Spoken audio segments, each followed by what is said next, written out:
రోమిలకు రాసిన పత్రిక 20వ వచనం నుంచి ఆయన అదృశ్య లక్షణములు అనగా ఆయన నిత్యశక్తియు దేవత్వమును జగత్తుత్పత్తి మొదలుకొని సృష్టించబడిన వస్తువును ఆలోచించడం వలన తేటబడుచున్నవి గనక వారు నిరుత్తరులై ఉన్నారు మరియు వారు దేవుని ఎరిగియు ఆయన్ను దేవునిగా మహిమపరచలేదు కృతజ్ఞతాస్తుతులు చెల్లింపనూ లేదు కానీ తమ వాదముల యందు వ్యర్థులైరి వారి అవివేక హృదయము అంధకారమాయను తాము జ్ఞానులమని చెప్పుకొనుచు బుద్ధిహీనులైరి వారు అక్షయుడగు దేవుని మహిమను క్షేమగు మనుషుల యొక్కయు పక్షుల యొక్కయు చతుష్పాద జంతువుల యొక్కయు పురుగుల యొక్కయు ప్రతిమా స్వరూపముగా మార్చిరి. ఏమి అర్థమైంది దీనిలో నుంచి మనం ఏం అర్థం చేసుకోవాలి అంటే, దేవుడు ఎవరో తెలిసిన తర్వాత ఆయన్ని పూజించకుండా ఆయన్ని ఆరాధించకుండా వారు తమకిష్టం వచ్చినట్టుగా చేస్తున్నారు. 18వ వచనం ఏమని చెప్తుంది? దుర్నీతి చేత సత్యమును అడ్డగించు మనుషుల యొక్క సమస్త భక్తిహీనత మీద దుర్నీతి మీదను దేవుని కోపము పరలోకం నుండి బయలుపరచబడుచున్నది. దుర్నీతి చేత సత్యమును అడ్డగించేటటువంటి మనుషుల యొక్క సమస్త భక్తిహీనత మీద దుర్నీతి మీద దేవుని కోపము పరలోకం నుంచి వచ్చింది. ఎందుకని వచ్చింది? ఏమని చెప్తున్నాడు? దుర్నీతి చేత సత్యాన్ని అడ్డగించేటటువంటి మనుషుల యొక్క సమస్త భక్తిహీనత మీద దుర్నీతి మీద దేవుని కోపము పరలోకం నుంచి వచ్చింది అని చెప్తున్నాడు. ఎందుకు వచ్చిందంట? ఎందుకు వచ్చింది? 19వ వచనంలో ఎందుకంటే దేవుని గురించి తెలియశక్యమైనది ఏదో అది వారి మధ్య విషదమైనది, దేవుడు అది వారికి విషదపరచను. దేవుని గురించి తెలియశక్యమైనది ఏదో అది తెలియజేశాడు. ఏమంటున్నాడు? దేవుని గురించి తెలియశక్యమైనది అది వారి మధ్య విషదమైనది, దేవుడు వారికి విషదపరచను. దేవుని గురించి తెలియశక్యమైనది ఏదో అంటే తెలియాల్సింది ఏదో తెలియపరచబడింది, అలాగే దేవుడు కూడా వాళ్ళకి అది తెలియజేశాడు. తర్వాత 20వ వచనంలో ఆయన అదృశ్య లక్షణాలు ఆయన అదృశ్య లక్షణములు అనగా ఆయన నిత్యశక్తియు దేవత్వమును జగదుత్పత్తి మొదలుకొని సృష్టించబడిన వస్తువును ఆలోచించడం వలన తేటబడుచున్నవి కనుక వారు నిరుత్తరులై ఉన్నారు. అవి ఏంటంటే, జగతుత్పత్తి మొదలుకొని సృష్టించబడినటువంటి ప్రతి వస్తువును ఆలోచించడం ద్వారా తెలియజేయబడింది.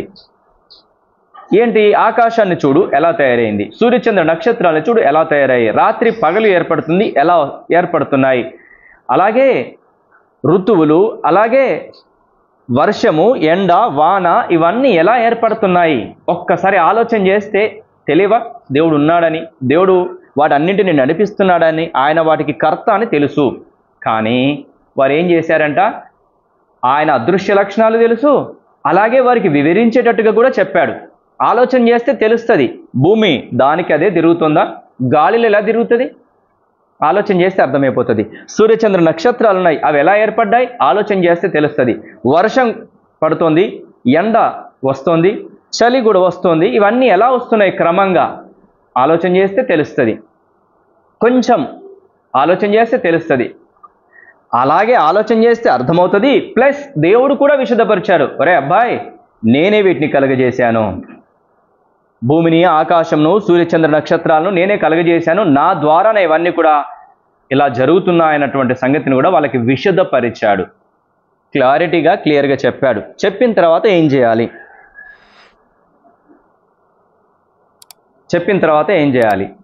అలాగే చేయాలా చేయొద్దా? ఇక చేసిన తర్వాత ఏం చేయాలంటే ఆయన యొక్క దైవత్వాన్ని బట్టి ఆయన్ని పూజించాలి, ఆరాధించాలి, ఆయన చెప్పినట్టుగానే ఆయనకి చేయాలి. అట్లా చేయకపోతే ఏం జరుగుతుందో ఇప్పుడు అదే జరిగింది ఇక్కడ. ఉదాహరణకి ఒక కూతురు ఉంది, ఆ కూతురికి తల్లి ఇన్స్ట్రక్షన్స్ ఇస్తుంది. ఇదిగో పప్పు ఇలా చేయాలి, స్టవ్ ఇలా ముట్టించాలి, పప్పు ఇలాగ చేయాలి. సో అంతా కూడా ప్రాసెస్ అంతా కూడా చూపించింది. నా టాపిక్ అర్థమవుతుంది కదా? పప్పు ఎలాగ వండాలో తల్లి తన కూతురికి అన్ని ఇంగ్రీడియంట్స్ తీసుకొచ్చేసి అన్నీ కూడా చెప్తూ చూపించి చేసింది. తర్వాత తన చేత కూడా చేపించిన తర్వాత ఇంకా మరుసటి రోజు నుంచి నువ్వే చేయాలి, మరుసటి రోజు నువ్వు చేయి ఇంకా అని చెప్పేసింది. ఇప్పుడు ఆ కూతురు ఏం చేయాలి? చేయాలా వద్దా? అలా చేయకపోతే ఏం జరుగుతుంది? పనిష్మెంట్ వస్తుందా రాదా? ఇప్పుడు దేవుడు కూడా అది అర్థం కావడం కొరకు చెప్పాను. దేవుడు ఏం చేశాడు? నేను దేవుణ్ణి, ఇదిగో నా సృష్టిది అని క్లియర్గా అంతా కూడా చెప్పాడు, ఎక్స్ప్లెయిన్ చేశాడు. చేసిన తర్వాత ఆయన్ని మాత్రమే ఆరాధించాలి, ఆయన్ని మాత్రమే పూజించాలి కదా. ఆయన్ని మాత్రమే ఆరాధించకుండా, ఆయన్ని మాత్రమే పూజించకుండా ఉంటే ఏం జరుగుతుంది? ఏం జరిగిందో ఇప్పుడు ఇక్కడ రాయబడింది. ఏం జరిగింది ఇక చూడండి. వాళ్ళు ఏం చేశారంట? వారు ఆయనను మాత్రమే ఆరాధించకుండా, ఆయన్ని మాత్రమే పూజించకుండా ఉండడం ద్వారా ఏం జరిగింది? 21వ వచనం, మరియు వారు దేవుని ఎరిగి ఆయన దేవునిగా మహిమపరచలేదు.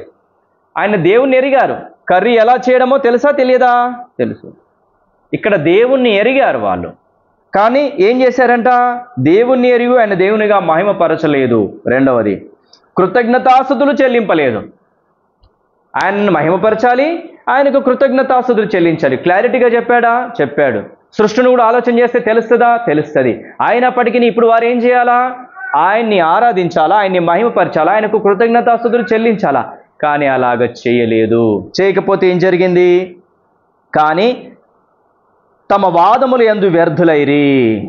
వాదాలు పెట్టుకున్నారంటే అట్లా ఎట్లా అవుతుంది, ఇలా ఎలా అవుతుంది, ఇలా జరిగిందేమో, అలా జరిగిందేమో, రకరకాల వాదాలు వాళ్ళు పెట్టుకొని వ్యర్థులైపోయారంట. తర్వాత వారి అవివేక హృదయము అంధకారమైంది. వారి యొక్క అవివేక హృదయము చీకటిమయమైపోయింది. తాము జ్ఞానులమని చెప్పుకొనుచు బుద్ధిహీనులయ్యారు. జ్ఞానులని చెప్పుకుంటూ ఇప్పుడు ఏమవుతుంది? నేను జ్ఞానిని అని వాళ్ళు చెప్పుకుంటూ వారు బుద్ధిహీనులు అయిపోయారంట. ఇప్పుడు వారు అక్షయుడగు దేవుని మహిమను క్షేమగు మనుషుల యొక్కయు, పక్షుల యొక్కయు, చతుష్పాద జంతువుల యొక్కయు, పురుగుల యొక్కయు ప్రతిమా స్వరూపాలుగా మార్చాడు. ఎలాగ మారుస్తున్నాడు? అక్షయుడగు దేవుని మహిమను క్షేమైపోయేటటువంటి జంతువుల్లాగా, పురుగుల్లాగా, పక్షుల్లాగా మార్చేశారు. దేవుడు ఎవరు? అక్షయుడు. అక్షయుడు అంటే క్షేమ కానిది, అంటే అంతము లేనటువంటిది, నశించిపోయినటువంటి దాన్ని అక్షయుడు అని చెప్పేసి అంటారు. దేవునికి అంతముందా? లేదు. కానీ పురుగుకు అంతముందా? జంతువుకు అంతముందా? ఉంది. జంతువులాగా మార్చేశారు, పురుగుల్లాగా మార్చేశారు. అంతము లేనటువంటి వాడిని తీసుకొచ్చేసి అంతము కలిగినలాగా మార్చి అవే దేవుడు అని ఆరాధన చేస్తున్నారు. ఇప్పుడు చెప్పండి, ఆ కేటగిరీలో మనం లేమా? జంతువుల్ని పూజ చేయలేదా? పూజ చేసామా? చేయలేదా? మరి జంతువు దేవుడా? కాదు కదా.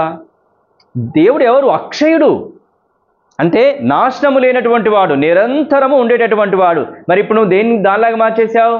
క్షయమైనటువంటి నాశనం అయిపోయేదంటే దానిలాగా మార్చేసావు నువ్వు. ఇంకేమనుకుంటావు? నాకే తెలుసు అనుకుంటావు. ఎవరికి వాళ్ళే పూజ చేసే పద్ధతి తెలుసు, మాకు అన్నీ తెలుసు అనుకుంటారు. జ్ఞానులమని చెప్పుకొనుచు బుద్ధిహీనులం అయ్యామా లేదా? నేను చేసినట్టుగా ఇంకెవరైనా చేస్తే వాడికి తెలియదు, నాకే తెలుసు అంటాం. పూజ చేసే పద్ధతి అదేనా? మొక్కే పద్ధతి అదేనా? వాడికి అట్లా చేస్తాడా? అందుకని ఇట్లా అయింది. అంటే వాడికి వాడుగా, నాకు నేనుగా ఏమనుకుంటాను చెప్పండి? నేను బుద్ధిమంతుణ్ణి, జ్ఞానవంతుని అనుకుంటున్నాను, కానీ దేవుని దృష్టికి బుద్ధిహీనుని అయిపోయాను. అట్లాంటి కేటగిరీ మనది. అక్కడ వారి గురించి చెప్తున్నాడు, ఇక్కడ మన గురించి కూడా చెప్పబడుతోంది.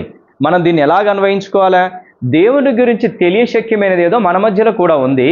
నువ్వు నిజంగా పరీక్షించి చూస్తే గనక దేవుడు ఎవరో తెలుసుకోవచ్చు. కానీ తెలుసుకున్నావా? పరిశోధన చేసావా? లేదే. చేయలేదు, తెలుసుకోలేదు, ఆయన్ని ఆరాధించలేదు, ఆయన మహిమపరచలేదు. తెలియజేయబడినప్పటికీ దీని వెనకాల ఉండి నడిపించేది నేనే అని దేవుడు తెలియజేసినప్పటికీ మనముగా ఏం చేశాము? బొమ్మల్లాగా మార్చేశాం. అక్షయుడైనటువంటి దేవుణ్ణి క్షయమైనటువంటి వాడిగా మనం మార్చేశాము అని చెప్తున్నాడు. మారిస్తే పనిష్మెంట్ ఏం జరిగిందో ఇప్పుడు చెప్తాడు. ఇక పనిష్మెంట్ ఏం జరిగిందంట? చదవండి. ఇక 24వ వచనంలో, ఈ హేతు చేత, అంటే అలాగ వారు జరిగించడం చేత, అలాగ వారు చేయడం చేత ఏం జరిగింది? తమ హృదయంలో దురాశను అనుసరించి తమ శరీరమును పరస్పరము అవమానపరుచుకున్నట్టు దేవుడు వారిని అపవిత్రతకు అప్పగించెను. అట్లనా బిడ్డలారా? అట్లనా? సరే, మీకు ఇష్టం వచ్చినట్టుగానే మీరు చేయండి. ఇక వదిలిపెట్టేశాడు. క్లియర్గా చెప్పాను, ఎక్స్ప్లెయిన్ చేశాను, అంతా చేశాను. కానీ మీరు నన్ను ఆరాధించకుండా, నన్ను గణపరచకుండా, సత్యమేదో తెలిసినప్పటికీ మీరు నా వైపు చూడట్లేదు, నన్ను ఆరాధించట్లేదు, గణపరచట్లేదు కదా. మీకు ఇష్టం వచ్చినట్టుగా బుద్ధిహీనతను అనుసరించి మీరు చేస్తున్నారు కదా. ఇక మీ ఇష్టం వచ్చినట్టు చేసుకోండి అని అప్పచెప్పేసాడు. మీ ఇష్టం, ఇక పోండి, ఆ లైట్స్ వేసే మీ ఇష్టం వచ్చినట్టే మీరు చేసుకోండి అని అప్పచెప్పేసాడు. అట్లా అప్పచెప్పుకోవడం ద్వారా, అట్లా అప్పచెప్పడం ద్వారా ఏం జరిగింది? ఇక ఏం జరిగింది? చదవండి ఎవరైనా. ఇక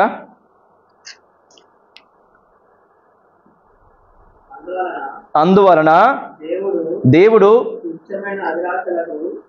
25 కూడా చదివినాను. 25 కూడా మనకి బాగుంటుంది. ఇంకా 24 నుంచి చదువుతా. 24 నుంచి చదివితే ఇంకా క్లారిటీగా ఏం చేశాడు వాళ్ళు అట్లా అప్పచెప్పడం ద్వారా ఏం జరిగింది అన్నది ఇక్కడ రాయబడింది. చదువు నాన్న.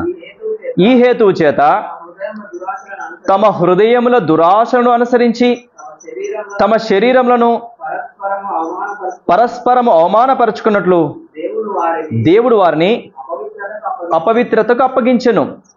అట్టివారు దేవుని సత్యమును, ఇప్పుడు ఏం జరిగింది? దేవుని సత్యాన్ని ఎలాగ మార్చారు? అసత్యానికి మార్చేశారు. అవునా?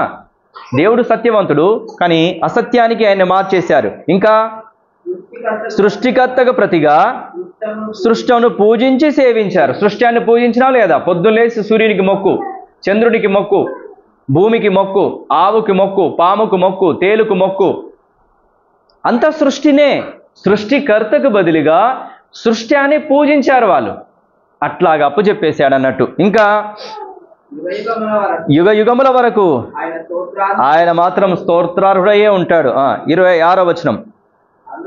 అందువలన దేవుడు తుచ్చమైన అభిలాషలకు వారిని అప్పగించెను. వారి స్త్రీలు సైతము స్వాభావికమైన ధర్మమును విడిచి స్వాభావిక విరుద్ధమైన ధర్మమును అనుసరించిరి.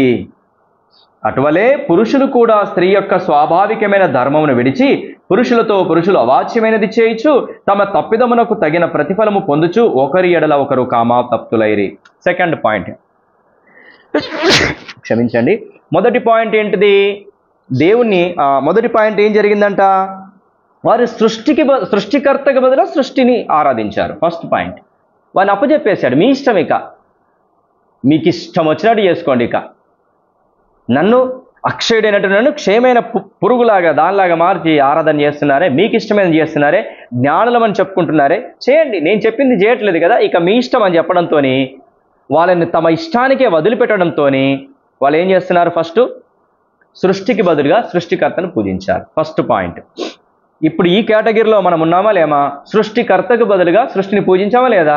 భూమికి మొక్కుడే, పైసలు కింద పడ్డాయనుకో మొక్కుడే, అవునా కాదా? కలహ తీసుకొని అద్దుకుంటాం, అది కబో అని. పుస్తకానికి కాళ్ళు అలిగిందనుకో మొక్కుడే. సృష్టికి మనము పూజ చేసినటువంటి వారముగా, సృష్టిని ఆరాధన చేసినటువంటి వారముగా ఈ కేటగిరీలో మనం కనబడుతున్నాం, మనం కూడాను. ఇది ఫస్ట్ది. రెండవ కేటగిరీలో ఏమవుతుందంటే, ఇక్కడ పురుషులు స్త్రీలకు సంబంధించిన ధర్మాన్ని విడిచిపెట్టి పురుషులు పెళ్లి చేసుకోవడం, స్త్రీలు పెళ్లి చేసుకోవడం కూడా జరిగింది వాళ్ళు. ఇది ఎంత దారుణము! ఇప్పుడు కొన్ని ప్రభుత్వాలు కూడా దానికి పర్మిషన్ ఇచ్చాయి. ఇది బైబిల్కి విరుద్ధం, దేవునికి విరుద్ధం. ఇది అలాగ మారిపోయారు. సృష్టికి బదులుగా సృష్టికర్తకు బదులుగా సృష్టిని పూజించేవారుగా మారిపోయారు. రెండవది, ధర్మాన్ని మార్చేశారు. ఇంకా స్త్రీ పురుషుడు వివాహం చేసుకోవాలంటే ఇప్పుడు ఎవరు వివాహాలు చేసుకుంటున్నారు? ఎలాగైపోయేవారు? కామతప్తులై పురుషుడే స్త్రీనే వివాహం చేసుకునే కేటగిరీలోకి వాళ్ళు వెళ్ళిపోయినారు. రెండవది ఘోరమైన తప్పు ఇది. సృష్టికర్తకు బదులుగా సృష్టిని పూజ చేయడం తప్పు. అట్లాగే ఇలాంటి అవాచ్యమైనవి కామతప్త సంబంధమైనటువంటి చేయడం తప్పు. అలాగే చేస్తున్నారు వాళ్ళు. ఇది రెండవ కేటగిరీ. ఎవరు చేస్తున్నారు? ఇప్పటికీ ఉన్నారు, హోమియోసెక్సువల్స్ ఉన్నారు వాళ్ళు కదా. అది చాలా తప్పు, భయంకరమైనటువంటి పాపం అది. ఒకవేళ ఆ పాపంలో ఉంటే దేవుడు పిలుస్తాడు, వచ్చేసాయి. అది తప్పు, అలా చేయకూడదు. తర్వాత మూడో కేటగిరీ చూద్దాం.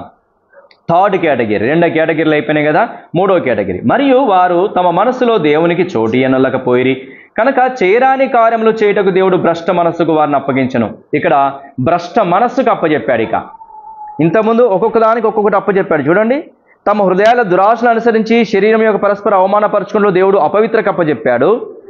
తర్వాత ఇక్కడనేమో మనస్సు విషయాలు చెప్తున్నాడు. ఇక మనస్సును కూడా అప్పచెప్పేశాడు. వాళ్ళ ఇష్టం. శరీరం అప్పచెప్పబడింది, పూజించే విధానం అప్పచెప్పబడింది, ఇప్పుడు మనస్సును అప్పచెప్పబడుతున్నాడు. 3 కేటగిరీస్. ఫస్ట్ కేటగిరీలో ఏం అప్పచెప్పబడింది చూడండి, సృష్టిని పూజించేటట్టుగా వాళ్ళని అప్పచెప్పేశాడు ఫస్ట్ కేటగిరీలో. రెండవది, శరీరాలు అప్పచెప్పుకున్నారు. శరీరము చేత ఏం చేస్తున్నారు? వారు పరస్పరం అవమానపరుచుకుంటూ కామతప్తులైపోయారు. శరీరం అప్పచెప్పబడింది. థర్డ్ కేటగిరీ అంటే మనస్సును కూడా అప్పచెప్పేశాడు. మనస్సు పరంగా కూడా వాళ్ళు ఎగలాగా మారుతున్నారంట. మరియు వారు తమ మనస్సులో దేవుని చోటు ఎనలేకపోయిరి గనుక చేరాని కార్యములు చేయుటకు దేవుడు భ్రష్ట మనస్సుకు అప్పచెప్పాడు. పూజించడానికి మనస్సు కూడా లేదు, వెతకడానికి మనస్సు కూడా లేదు, దేవుని వైపు మనస్సు లేనే లేదు. కాబట్టి మనస్సును కూడా భ్రష్ట మనస్సుకు అప్పచెప్పేశాడు. అట్టివారు సమస్తమైన దుర్నీతి చేతను, దుష్టత్వము చేతము, లోభము చేతను, ఈర్ష్య చేతను నిండుకొని మత్సరము, నరహత్య, కలహము, కపటము, వైరమను వాటితో నిండిన వారై కొండగాండ్రు, అపవాదకులు, దేవద్వేషులు, హింసకులు, అహంకారులు, బింకములాడువారు, చెడ్డవాటిని కల్పించువారు, తల్లిదండ్రులకు అవిధేయులు, అవివేకులు, మాట తప్పువారును, అనురాగరహితులను, నిర్దయులును అయిరి. ఈ కేటగిరీలకు వచ్చేసారు. ఇక 3 కేటగిరీలు ఎవరిలో ఉన్నాయి? మనలోనే ఉన్నాయి. సృష్టికి బదులుగా, సృష్టికర్తకు బదులుగా సృష్టింపు చేశాం, అవాచ్యమైనవి చేశాం, కామాతప్తులైనటువంటి వారముగా శరీరాల్ని అవమానపరుచుకునే స్థితిలో ఉన్నాం. మూడోది ఏంటిది? మనస్సు కూడా అప్పచెప్పింది. కోపములు, పగ, ఏమేమి ఉన్నాయి చెప్పండి? ద్వేషము, ఈర్ష్య, మత్సరము, నరహత్య, కలహము, కపటము, వైరము, కొండెగాండ్రము, అపవాదకులము, దేవద్వేషులము, హింసకులము, అహంకారులము, బింకగులాగువాడము, చెడ్డవాటిని కల్పించువారము, తల్లిదండ్రులకు అవిధేయులము. ఇది పాపమే తెలుసా? ఈ పాపం సంగతి తెలుసా? తల్లిదండ్రుల మాట వినట్లేదంటే వాడు ఏం చేస్తున్నాడని? పాపం చేస్తున్నాడని అర్థం. ఈ క్యారెక్టర్ ఎక్కడి నుంచి వచ్చింది? అక్కడి నుంచి వచ్చిందే. తల్లిదండ్రులకు అవిధేయులయ్యే క్యారెక్టర్ కూడా పాపమే. తల్లిదండ్రులకు అవిధేయులను, అవివేకులను, మాట తప్పువారును. మాట తప్పడం కూడా ఇది చాలా టేక్టిక్గా తీసుకుంటారు. అన్న రేపు వస్తావంటే వస్తాను అని రాడు, ఒట్టిగానే బాధపడతాడని అన్న, అంతే. దీని విషయంలో అయితే నేను చాలా ప్రాక్టికల్గా నేర్చుకున్నా. నేను మాట ఇచ్చామంటే దాన్ని నెరవేర్చుకోవాలి, అంతే, లేకుంటే ఇవ్వకు. కానీ కేటగిరీ, లోకం యొక్క కేటగిరీ ఎలా ఉంటుంది? వాడు బాధపడతాడని అన్న, అంతే. వాడు బాధపడతాడు, నువ్వు మాట తప్పుతావా? నువ్వు మాట తప్పడం మీద నీకు గురిందా? వాడు బాధపడతాడని మనం ఉందా? రాఘు ఈరోజు వస్తావా, ఇక్కడ పని ఉందంటే వస్తానన్నా అని అంటాడు. ఉదాహరణకి చెప్తున్నాను. కానీ రాడు. అన్న బాధపడతాడు అంతకుముందు. ఎందుకు? నాకు పనున్న సంగతి నాకు తెలుసు, రానన్న సంగతి నాకు తెలుసు, కానీ అప్పుడు అంటే బాధపడతాడు, ఎందుకులే కదా. తర్వాత మెల్లగా చెప్తాలే, నేను మెల్లగా చెప్తాలే. టైంకి వచ్చేసరి నేను టైం చూస్తూ ఉంటే రాడు. అప్పుడు చెప్తాడు ఫోన్ చేసి, అన్న రాలేదన్న, ఇట్లా పని అర్జెంటుగా పడిందన్న. ముందు నుంచి ఎందుకు బాధ పెట్టాలి అన్నని కదా? ముందే చెప్తే బాధపడతాడుగా, అవునా కాదా? ముందే చెప్తే బాధపడతాడు కాబట్టి అప్పుడు మాత్రం మాట ఇస్తాడు.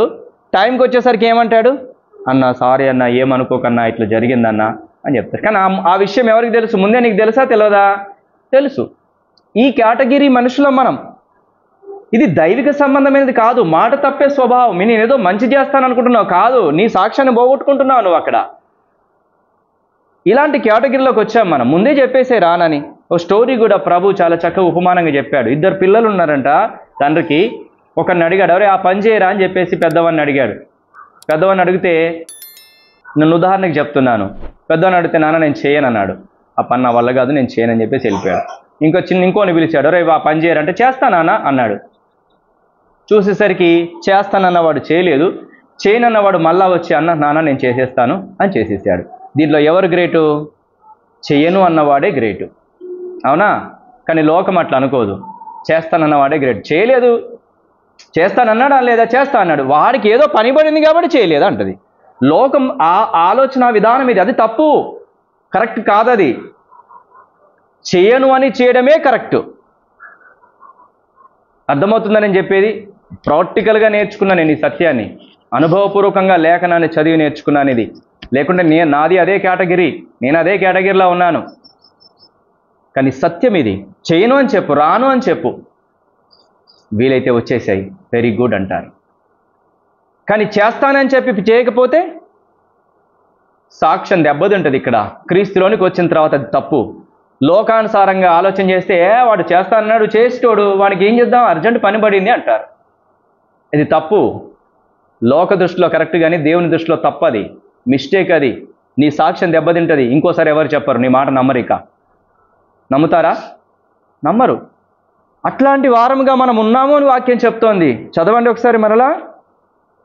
31 వచ్చిన, మాట తప్పు వారును, అనురాగరహితులను, నిర్దయులను. అనురాగరహితులు, అనురాగం లేదు, ప్రేమ బాంధవ్యాలు లేని వారముగా, నిర్దయులముగా అయిపోయాము. దయలేనటువంటి వారముగా మారిపోయాము. ఆకలితో ఉంటే భోజనం పెట్టం, ఆప్యాయత చూపించం, అనురాగం చూపించము.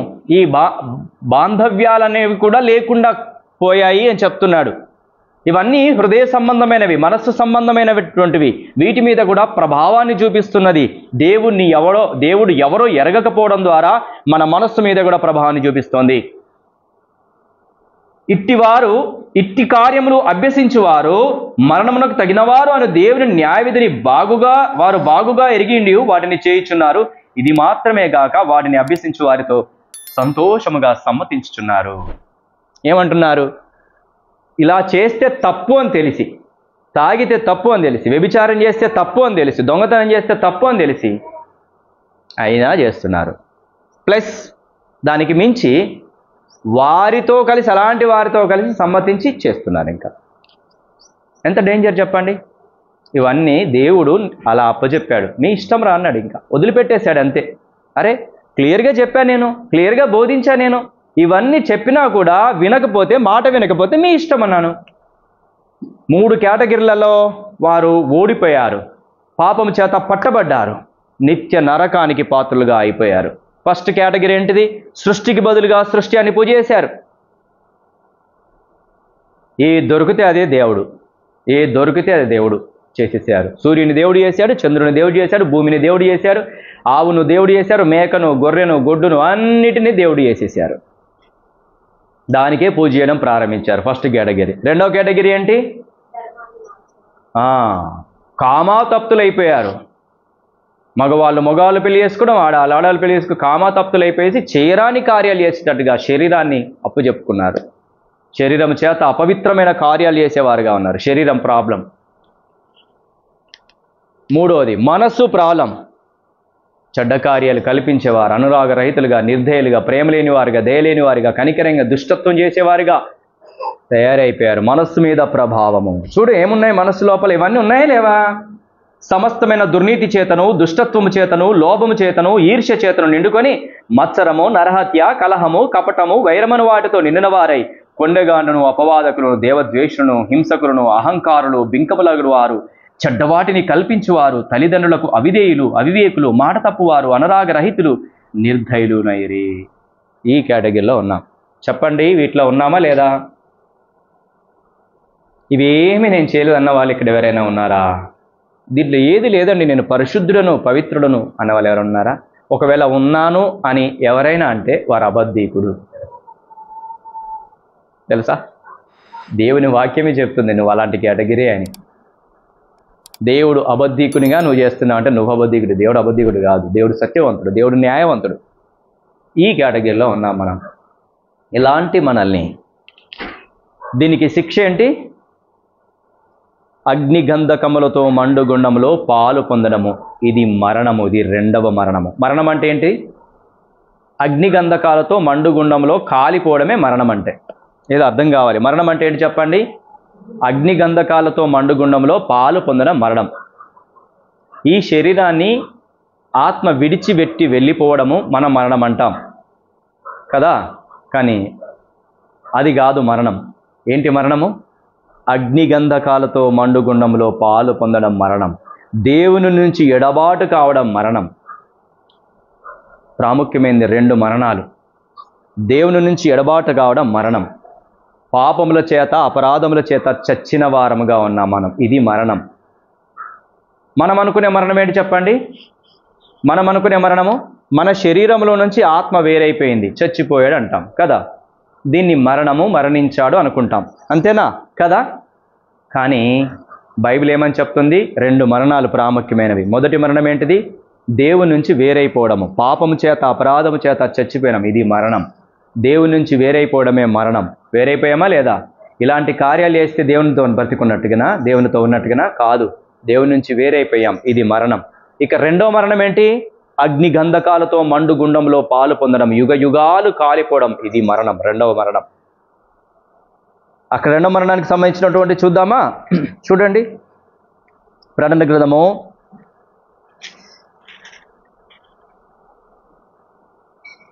21వ అధ్యాయము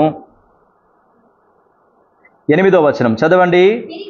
పిరికివారును, అవిశ్వాసులను, అసహ్యులను, నరహంతకులను, వ్యభిచారులను, మాంత్రికులను, విగ్రహారాధికులను, అబద్ధీకులందరూ అగ్నిగంధకములతో మండు గుండములో పాలు పొందుదురు. ఇది రెండవ మరణము. దీనిలో 3 కేటగిరీస్ ఉన్నాయి చూసారా. ఫస్ట్ది ఏంటి చెప్పండి? అవిశ్వాసము. అంటే దేవుణ్ణి ఎరిగి ఆయన్ని ఆరాధన చేయకుండా మనకి ఇష్టం వచ్చిన దాన్ని ఆరాధన చేయడం ఫస్ట్ కేటగిరీ. రెండవ కేటగిరీ ఏంటిది చూడండి, అబద్ధీకులు. ఫస్ట్ది ఏంటిది? పిరికివారు, అవిశ్వాసులు. అదే కేటగిరీకి వస్తుంది.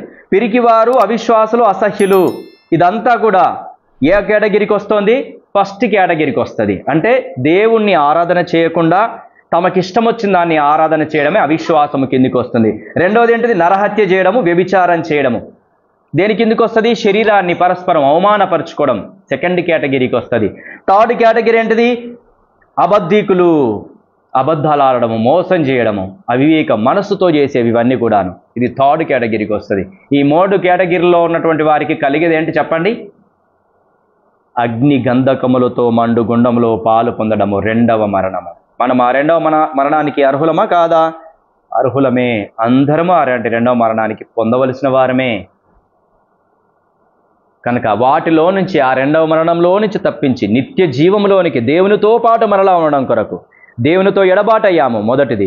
రెండవది నిత్య నరకానికి, అగ్ని గంధకాలతో మండే గుండంలో పాలు పొందడానికి అర్హులమయ్యాం మనము. ఇలాంటి మనల్ని దేవాది దేవుడు ఏం చేశాడంట?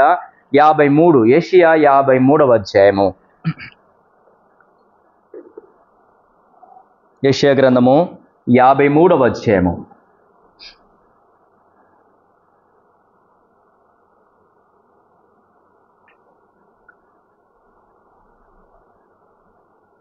రెండవ వచనం నుంచి, లేత మొక్కవలే ఎండిన భూమిలో మొలిచిన మొక్కవలెను అతడు ఆయన ఎదుట పెరిగెను, అతనికి స్వరూపమైనను సొగసైనను లేదు. మనం అతని చూచి అపేక్షించినట్లుగా అతని యందు స్వరూపము లేదు. అతడు తృణీకరింపబడిన వాడును, ఆయను మనుషుల వలన విసర్జింపబడిన వాడును, వ్యసనాక్రాంతుడుగాను, వ్యాధిని అనుభవించువాడుగాను, మనుషులు చూడనలని వాడుగాను ఉండెను.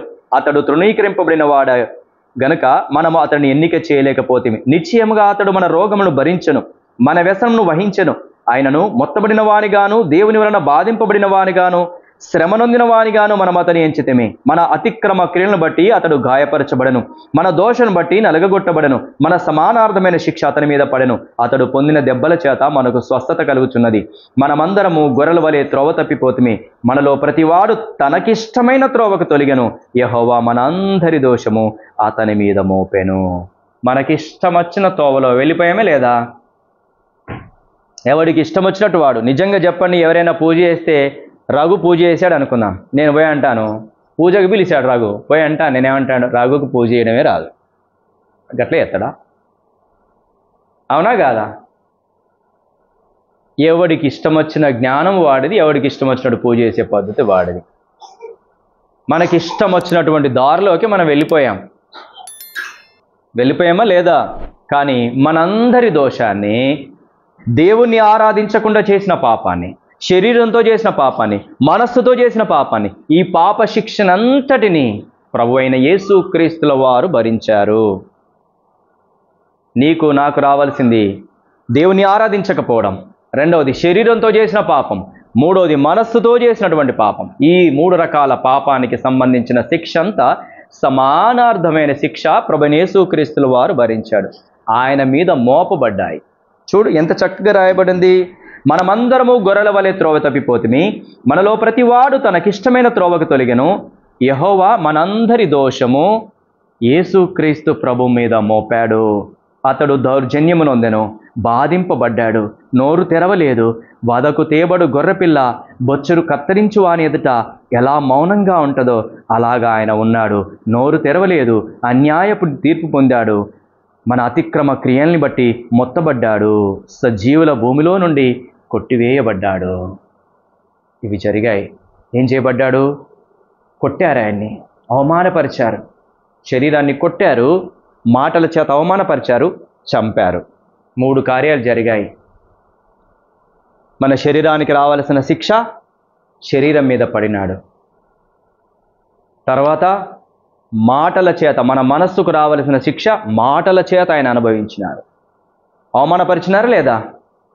నిందించినారు, మొహం మీద ఉమ్మేసి అవమానపరిచినాడు. యూదుల రాజు నీకు శుభమని చెప్పి హేళన చేసినారు ప్రభుని. అవన్నీ ఓర్చుకున్నాడు. మనస్సుకు రావలసిన శిక్ష, శరీరానికి రావలసిన శిక్ష, దేవుణ్ణి ఆరాధన చేయకపోతే రావలసిన శిక్ష, ఎడబాటు, ఆ ఎడబాటును కలపడం కొరకు, దేవునితో ఉన్నటువంటి ఎడబాటును కలపడం కొరకు ఆయన చచ్చిపోవాల్సి వచ్చింది. మన కొరకు చచ్చిపోయాడు ఆయన. మనస్సుతో చేసిన పాపము, శరీరంతో చేసిన పాపము, దేవునికి ఎడబాటైనటువంటి పాపము, మనకిష్టం వచ్చినట్టుగా ఆరాధన చేసినటువంటి ఆ పాపము కొరకు ఆయన చచ్చిపోయాడు, సమాధి చేయబడ్డాడు. తిరిగి లేచి ఆయనతో మనల్ని సమాధానపరిచినాడు. నరకములో నుంచి తప్పించి జీవములోనికి దాటించినాడు. ఎంత గొప్ప కార్యం ఇది! దేవుని ప్రేమగాథ ఇది. అట్లాంటి మనల్ని ఆయన రక్షించడం కొరకు తన ఏకైక కుమారుని లోకానికి పంపించినాడు. ఏకైక కుమారుడైన యేసుక్రీస్తు ప్రభువారు తనను తాను సంపూర్ణంగా మన కొరకు అప్పచెప్పుకున్నాడు. తండ్రికి విధేయత చూపినాడు. తండ్రి చెప్పినట్టుగానే మన కొరకు ఆయన భయంకరమైన శిక్ష అనుభవించి మన వంతుకు సిలువలో 6 గంటలు వ్రేలాడి కేక వేసి ప్రాణం విడిచి సమాధి చేయబడ్డాడు. తిరిగి 3వ దినాన లేచిన వాడిగా ఉన్నాడు. దేవునితో మనల్ని సమాధానపరిచిన వాడిగా ఉన్నాడు. నరకములో నుంచి తప్పించి జీవంలోనికి దాటించిన వాడిగా ఉన్నాడు. పరలోకానికి తీసుకువెళ్ళే మార్గమైనటువంటి వాడిగా మన ప్రభువైన యేసుక్రీస్తు వారు ఉన్నారు. కనుక మనం ఆయన్ని స్తుతించాలా వద్దా? ఆయన ఆరాధించాలా వద్దా? ఇప్పుడు నిజంగా దేవుణ్ణి ఆరాధన చేసే ధన్యతనిచ్చినాడు. నిజంగా దేవుణ్ణి ఆరాధన చేసే ధన్యతనిచ్చినాడు. అలాగే మనస్సుకు సంబంధించినటువంటి ఆ పాపం మీద జయ జీవితం ఇచ్చినాడు ప్రభు. ఇప్పుడు మంచి చేసే వారముగా, మేలు చేసేటటువంటి వారముగా, ప్రేమ కలిగిన వారముగా దేవుడు మనల్ని చేసినాడు. ఇవన్నీ చేసినందుకు మనం దేవుణ్ణి స్తుతించాలా వద్దా? ఆ 3 కేటగిరీలో నుంచి దేవుడు మనల్ని తప్పించి సత్యములో ప్రతిష్ఠ చేసి పరలోకంలో నిత్యత్వంలో సదాకాలం ఉండే ధన్యతను ప్రభు మనకు అనుగ్రహించినాడు. గనక మనం ఆయన్ని స్తుతించి ఆరాధించబద్దులమై ఉందాం. ఆరాధనలో ప్రవేశించక ముందు 1 నిమిషం ప్రార్థన చేసుకుందాం. మనము